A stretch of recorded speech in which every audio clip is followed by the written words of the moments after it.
Hello students. तो आज का जो चैप्टर मैंने पढ़ाने के लिए चुना है इसका नाम है परीक्षा।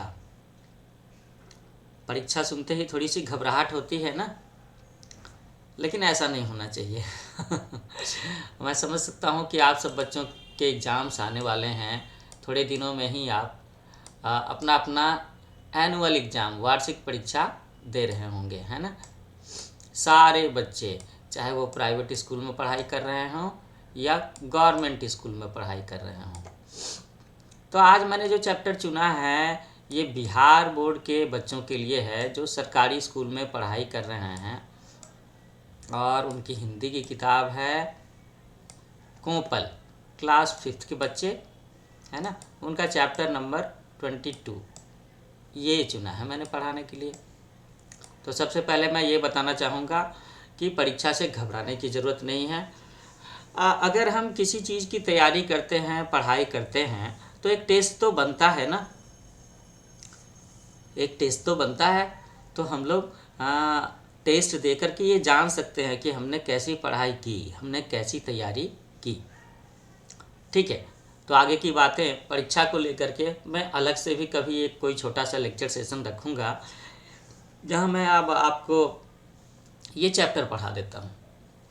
तो चैप्टर का नाम है परीक्षा। आप देख रहे होंगे कि यहाँ पर एक संत के समान या गुरु जी के जैसे बैठे हुए हैं और उनके सामने में कुछ विद्यार्थी बैठे हैं। तो बच्चों, ऐसा है कि पुराने ज़माने में, पहले के समय में जो गुरुकुल होते थे ना, वो ऐसे ही होते थे। आजकल के समय में स्कूल होते हैं, और पुराने समय में क्या होते थे?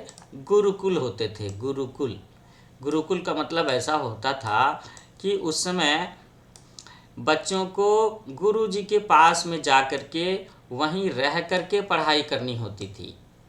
बिल्कुल, वो वहीं रहते थे, वहीं पढ़ाई करते थे, और ज़िंदगी से जुड़ी हुई और भी बातें सीखते थे कि हमें घर में कैसे रहना चाहिए, हमारे संस्कार कैसे होने चाहिए, साफ़ सफाई करनी चाहिए। इसके अलावा जीवन से जुड़ी हुई कुछ बेसिक स्किल्स भी, जैसे कि थोड़ा सा खाना बनाना और अपने लिए थोड़ी सी खेती करना, जंगल से लकड़ी इकट्ठा करना, है ना। इस तरह की चीज़ें भी सिखाई जाती हैं जो आजकल के बच्चे नहीं सीख पाते। आजकल के बच्चे जब स्कूल में पढ़ते हैं तो सिर्फ़ और सिर्फ पढ़ाई करते हैं, वो बेसिक लाइफ स्किल्स को थोड़ा सा भूल जाते हैं, मिस कर जाते हैं। चलो, इसके बारे में भी हम लोग बातें करेंगे कि हम प्राइवेट स्कूल्स में या आजकल के मॉडर्न सिस्टम में पढ़ाई करते हुए भी लाइफ स्किल्स के बारे में थोड़ा थोड़ा कैसे सीख सकते हैं। तो मैं इसे नोट कर लेता हूँ। In future I will be conducting A lecture for, एक लेक्चर कंडक्ट करूँगा फॉर लाइफ स्किल्स, है ना।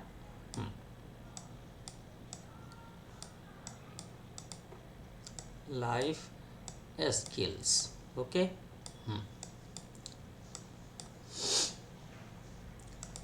तो ये जो चैप्टर है ये आचार्य चरक के बारे में है।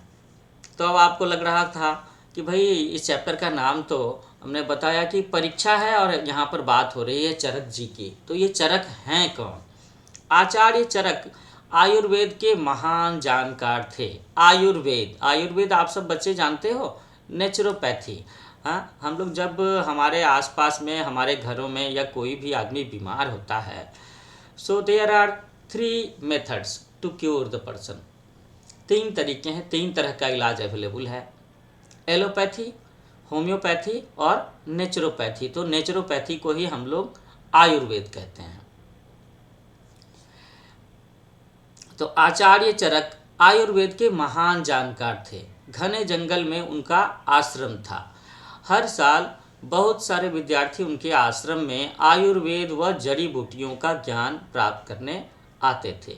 जड़ी बूटियों को हम लोग क्या कहते हैं बच्चों?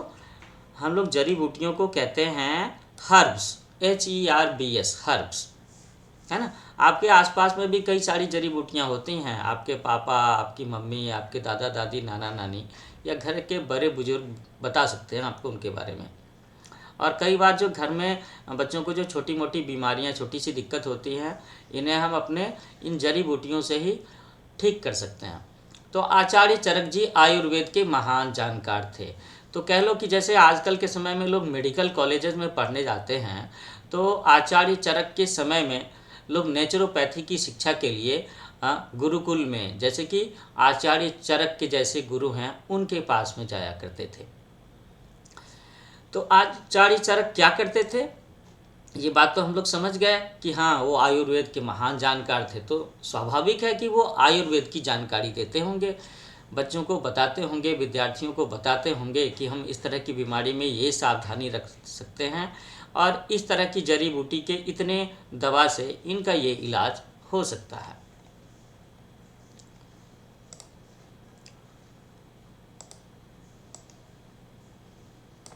वे प्रत्येक दिन शिष्यों का मतलब है डिसिपल्स, शिष्यों को वनस्पतियों के बारे में जानकारी देते थे और हर पूर्णिमा की रात वे अपने शिष्यों को लेकर के जंगल में निकल पड़ते, क्योंकि कुछ बूटियां चांदनी रात में ही पहचानी जा सकती थी। तो देखो बच्चों, ये एक स्पेशल बात है ना कि जब बहुत सारे पेड़ पौधे, बहुत सारे छोटे छोटे पौधे अगर एक जैसे दिखते हों तो उन्हें हम पहचानेंगे कैसे कि कौन सा हमारे लिए फ़ायदेमंद है, कौन सा नुकसानदेह है, कौन सा हमारे लिए हर्ब का काम करेगा, जड़ी बूटी का काम करेगा और कौन सा हमें नुकसान पहुंचा सकता है। तो ये बता रहे हैं इस चैप्टर में कि वो हमेशा पूर्णिमा की रात को अपने सारे शिष्यों को लेकर के जंगल में जाते थे और उन्हें सिखाते थे कि हम आज के दिन कुछ जड़ी बूटियों को कैसे पहचान सकते हैं। ऐसे में जंगली जानवरों का भय भी होता था, वाइल्ड एनिमल्स, वेरी नेचुरल, जंगल है तो वाइल्ड एनिमल्स तो होंगे ही। एक तो रात और ऊपर से तरह तरह की डरावनी आवाज़ें। तो भाई रात में तो जो भी आवाज़ होती है और अगर हम उसका चेहरा नहीं देख पाते कि ये आवाज़ कहाँ से आ रही है, what is the source of the sound, तो डर तो होगा ही। एक तो रात, ऊपर से तरह तरह की डरावनी आवाज़ें और ये सब मिलकर भय का वातावरण बनाती थी। बच्चों को, शिक्षार्थियों को डर लगता था। कुछ विद्यार्थी तो डर के मारे बीच में ही पढ़ाई छोड़ करके भाग जाते थे और ऐसे में आचार्य चरक कहते कि अच्छा हुआ कि डरपोकों ने मेरा समय नष्ट नहीं किया। भाई अब जब आचार्य चरक इतने जानकार व्यक्ति थे और वो इतना समय निकाल करके अपने सारे स्टूडेंट्स को ले करके जंगल में जा रहे हैं इस बात के लिए कि चलो आज हम तुम्हें कुछ स्पेशल हर्ब्स की पहचान कराएंगे, कुछ जड़ी बूटियों की पहचान कराएंगे, तो इतना ज़्यादा डरपोक तो होना नहीं चाहिए स्टूडेंट्स को। तो वो कहते थे कि अच्छा हुआ कि डरपोकों ने मेरा समय नष्ट नहीं किया। जो मौत से डर गए वे वैद्य क्या बनेंगे।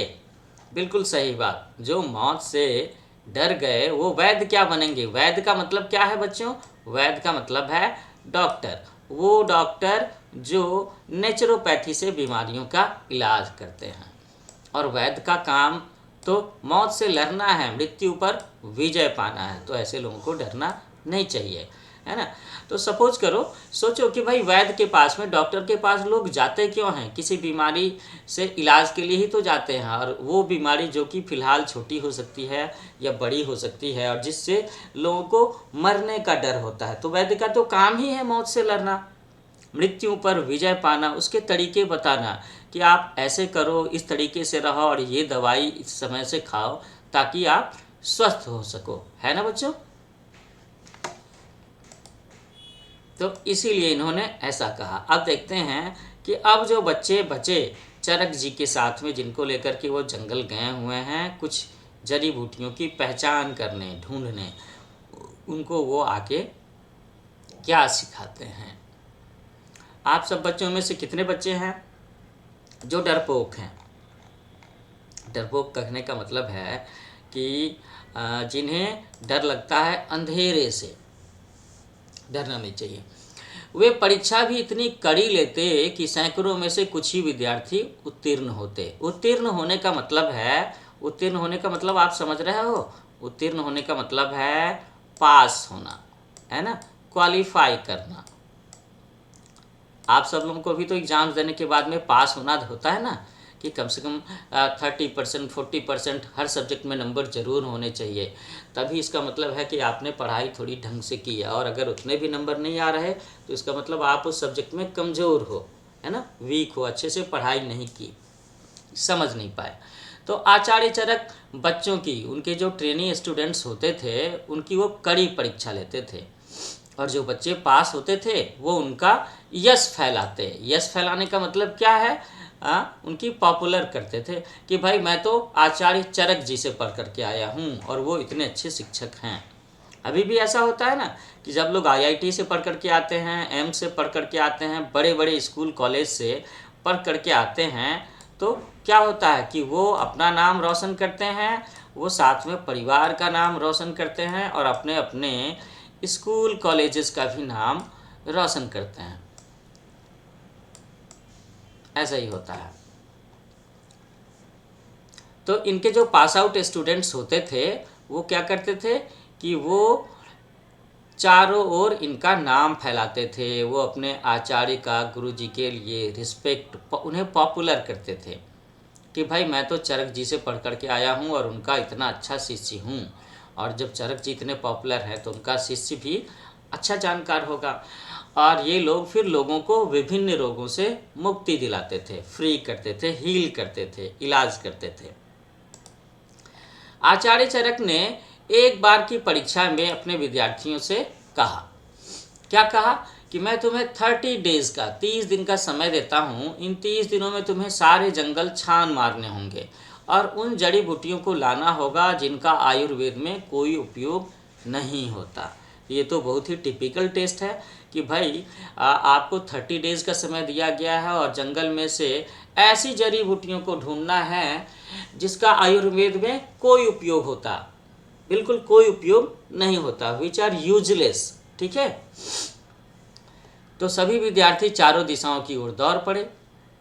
कुछ विद्यार्थियों को घास फूस और कटीली झाड़ियाँ व्यर्थ लगीं, वे उन्हें झोली में भरकर ले आए। कुछ ने वृक्षों की छालें और पत्ती इकट्ठा की और जिनकी कोई दवा नहीं बनती थी उसे ले आए। कुछ विद्यार्थियों ने ज़्यादा छानबीन की और जहरीले फल और तने ले आए जिन्हें खाने से जीवों की मृत्यु होती थी। कुछ और अधिक परिश्रमी, परिश्रमी का मतलब है लेबोरियस, शिष्यों ने जड़ें भी खोद खोद करके इकट्ठी कर ली। और 20 दिन के बाद सभी शिष्यों ने अपनी अपनी जमा की गई जड़ी बूटियाँ दिखाई। किसको दिखाई? उन्होंने अपने गुरुजी को, चरक को दिखाया। और चरक ने सभी की लाई चीज़ें देखी पर वे संतुष्ट नहीं हुए। He was not satisfied. तो क्यों संतुष्ट नहीं हुए?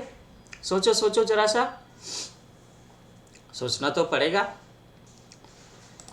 क्योंकि जब बात है कि उन्होंने अपने सारे स्टूडेंट्स को कहा कि 30 डेज में जंगल में से छान छान करके ऐसी जड़ी बूटियों को लाना है जिनका आयुर्वेद में कोई उपयोग नहीं होता, तो मुझे लगता है कि दुनिया में कोई भी जीव, कोई भी पेड़ पौधा, कोई भी जड़ी बूटी ऐसी नहीं हो सकती कि जिसका कोई उपयोग ना हो, जो बिल्कुल ही 100% यूजलेस हो, जिसका कोई उपयोग नहीं हो सकता है किसी एक चीज़ में वो दवा का काम ना करे, किसी दूसरी चीज़ में वो दवा का काम कर सकती है। I think so, I guess so. आगे देखते हैं इस चैप्टर में, थोड़ा सा सस्पेंस बना करके रखता हूँ, है ना। तो हम लोगों ने पढ़ा कि किस तरह से उनके शिष्यों ने जो उनको नज़र आता था कि भाई ये वनस्पति, ये पेड़ पौधा किसी काम का नहीं है, तो उसकी डाल, उसके पत्ते उठा करके ले गए। उसमें से कुछ जहरीले पेड़ पौधों को उठा करके ले गए, है ना, जिनसे आमतौर पर जीवों की मृत्यु हो जाती थी। कुछ ने वृक्षों की छाल और पत्तियाँ इकट्ठा कर ली कि जिसकी कोई दवा नहीं होती थी, हो सकता है सिर्फ जलाने के काम आती हो। लेकिन 20 दिन के बाद जब सारे स्टूडेंट्स ने अपनी अपनी जड़ी बूटियाँ चरक जी को दिखाईं, गुरु जी को दिखाईं, तो उन्होंने देखी लेकिन वो संतुष्ट नहीं हुए, वो सेटिस्फाइड नहीं हुए। अब क्या बात होगी? 29वें दिन, ऑन 29th डे, 29वें दिन तक केवल एक को छोड़ करके सभी शिष्य लौट आए थे आश्रम में। सभी कुछ न कुछ बीन करके लाए थे और अंतिम शिष्य 30वें दिन लौटा। There was a student who came with bare hands, खाली हाथ। उसको कोई भी ऐसी जड़ी बूटी मिली ही नहीं जो किसी भी काम की नहीं आती थी, है ना। वो एक भी वनस्पति नहीं लाया, एक भी प्लांट नहीं लेकर के आया। उसे देख करके सारे शिष्य हंस पड़े और चरक ने प्रश्न सूचक इंट्रोगेटिव व्यू से उसकी तरफ देखा और बोला, तो वो बोलता है वो स्टूडेंट कि गुरुदेव, मुझे सारे जंगल में एक भी ऐसी वनस्पति नहीं मिली जो आयुर्वेद के काम न आती हो या बेकार हो, बिल्कुल बेकार हो, है ना। बेकार होने का मतलब क्या है कि जो वेस्ट हो, ऐसा ऐसा कहा उस स्टूडेंट ने कि सर गुरुजी, मुझे ऐसा कोई भी पेड़ पौधा नहीं मिला जो बिल्कुल ही यूजलेस हो, जिसका आयुर्वेद में कोई भी काम ना हो। मैंने कहा था ना, मैंने थोड़ी देर पहले हिंट दिया था आप सब बच्चों को कि कोई भी चीज़ दुनिया में यूजलेस नहीं हो सकती। पता लगाना होगा कि आखिर उसका यूज है क्या।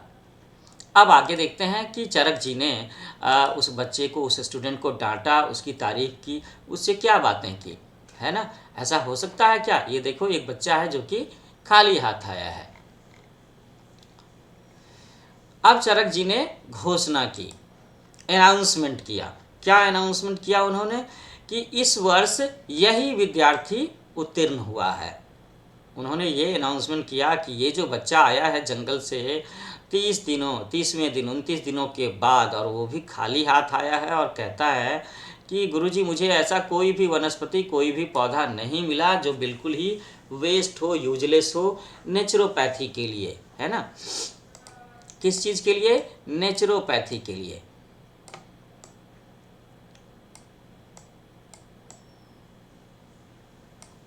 नेचुरोपैथी, आयुर्वेद के लिए, ऐसा कहा उसने। और गुरुजी बजाय नाराज़ होने के, उन्होंने उस बच्चे की तारीफ़ की और सबके सामने में उन्होंने अनाउंसमेंट किया। क्या अनाउंसमेंट किया? कि इस साल सिर्फ़ और सिर्फ यही एक बच्चा है जो पास हुआ है, कि सचमुच जंगल में ऐसी कोई वनस्पति नहीं है जो बेकार हो। अगर हम किसी वनस्पति का उपयोग नहीं कर पा रहे हैं तो उसका अर्थ यही है कि हम उसके गुणों को अभी पहचान नहीं पाए हैं। उसमें कोई ना कोई ऐसी चीज़ तो होगी जो हमारे काम की होगी, और हमारा ज्ञान अभी उसके बारे में अधूरा है। तो इसका मतलब यह है कि वो जो बच्चा जो खाली हाथ आया, जिसने कहा कि उसे पूरे जंगल में ऐसी कोई चीज़ नहीं मिली जो कि यूजलेस है, so he was the most intelligent student, है ना। क्योंकि जितनी भी वनस्पतियाँ, जितने भी प्लांट्स, जितने भी हर्ब्स उसने जंगल में देखे, उन सब के बारे में उसको कुछ ना कुछ जानकारी थी कि इसका इस पर्टिकुलर डिजीज़ में, इस बीमारी में, यहाँ पे इसका ये इस्तेमाल है। तो बच्चों, कैसा लगा ये चैप्टर? मुझे उम्मीद है आप सब लोगों को अच्छा लगा होगा। यहाँ पर कुछ वर्ड्स हैं, एक बार हम लोग ज़रा इसे डिस्कस कर लेते हैं शब्दार्थ में। आयुर्वेद, मैंने कहा ना कि एक तरह की चिकित्सा पद्धति, इसे हम नेचुरोपैथ भी कहते हैं। And what do you mean by आश्रम? आश्रम वो जगह होती है जहाँ रह कर के शिष्य विद्या अध्ययन करते थे, पढ़ाई करते थे, गुरुकुल में जा कर के। आश्रम जो है वो आजकल के हॉस्टल का एक रूप कह सकते हैं। लेकिन आजकल के हॉस्टल तो मैंने देखा है बड़े बड़े स्कूलों में बहुत सारी लग्जरी होती है, गद्देदार बिछावन, है ना, पंखे लगे होते हैं, एसी लगे होते हैं, खाना भी बहुत अच्छा होता है। लेकिन ये जो आश्रम होते थे, इसमें बच्चे बहुत ही साधारण सुविधाओं के साथ में रहते थे, झोपड़ियाँ हो सकती थी, और वहाँ पर वो अपने रहने, खाने पीने, इन सब चीज़ों का खुद ही ख्याल रखते थे। और अगला शब्द है वैद्य। तो वैद्य किसे कहते हैं भला? वैद्य का मतलब वो जो इलाज करता है। और आजकल के समय में हम लोग वैद्य को क्या कहेंगे? आजकल के समय के जो डॉक्टर हैं वो पुराने समय के वैद्य होते थे। अभी भी अगर आप गांव के आसपास के इलाके में रहते हो तो आपको किसी वैद्य के बारे में सुनने को मिल जाएगा जो जड़ी बूटियों से इलाज करते हैं। शिष्य का मतलब है छात्र, वनस्पति का मतलब है पौधे, ठीक है ना। तो जल्दी ही हम एक और लेक्चर कंडक्ट करेंगे, एक और वीडियो लेक्चर रखेंगे जिसमें मैं आपको इस चैप्टर्स के क्वेश्चन आंसर सॉल्व करने में आपकी हेल्प करूंगा। आखिर में मैं एक बार आप लोगों को याद दिलाना चाहता हूं कि मेरा जो यूट्यूब चैनल है न्यू एज कोचिंग, आप सब इस चैनल को ज़रूर सब्सक्राइब करो, है ना। और इस लेक्चर का जो वीडियो है उसे लाइक करो, शेयर करो, इस पर कमेंट लिखना नहीं भूलना, क्योंकि मैं आगे चल कर के और भी सारे लेक्चर्स आपके लिए अपलोड करने वाला हूँ। ऐसा नहीं है कि मैं बिहार का हूँ तो मैंने बिहार के बच्चों को छोड़ दिया है, बिहार बोर्ड के बच्चों को पढ़ाना छोड़ दिया है। देयर वॉज ए गैप, लेकिन मैं जल्दी ही बाकी सारे लेक्चर्स भी डालूंगा। मैं इसके साथ साथ में इंग्लिश के, सोशल स्टडीज़ के, साइंस के, मैथमेटिक्स के और कंप्यूटर के भी लेक्चर डालूंगा। तो जल्दी मिलते हैं हम लोग एक नए लेक्चर सेशन के साथ में। तब तक के लिए take care, happy learning with New Age coaching.